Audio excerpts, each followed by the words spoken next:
हे बघ, लाडक्या बहिणींना याच्यात बदनाम करण्यापेक्षा ज्या पद्धतीनं मंजूर करताना तुम्ही प्रलोभनाच्या पद्धतीनं ही योजना लागू केलेली आहे, त्याच्यामुळे आता लाडक्या बहिणींना दोष देण्यात अर्थ नाही. तुम्ही सरसकट पुरुषांचे सुद्धा फॉर्म मंजूर केले आणि त्याच्यामुळे ज्यांनी मंजूर केले त्याच्यावर कारवाई करा. लोकसभा निवडणुकीच्या तोंडावर महायुती सरकारनं मुख्यमंत्री माझी लाडकी बहीण योजना सुरू केली.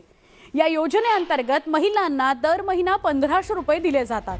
या योजनेचा महिलांना फायदा झाला त्यापेक्षा महायुतीला जास्त फायदा झाला. विधानसभेमध्ये महायुतीला घवघवीत यश मिळालं.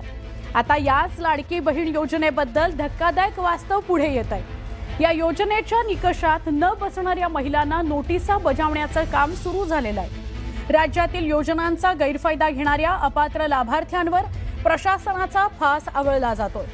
विविध शासकीय योजनांना तब्बल 12,915 जणांनी गैरफायदा घेतल्याचं समोर येतंय. त्यापैकी 6,457 महिला असल्याचं समजतंय. याच मुद्द्यावरून संजय शिरसाट यांनी आपली भूमिका मांडली. वसुली आत्तापर्यंत केलेली नाही, मात्र ज्यांनी चुकीच्या पद्धतीनं या योजनांचा फायदा घेतला त्यांना नोटीस दिल्या जातील असं शिरसाट म्हणाले.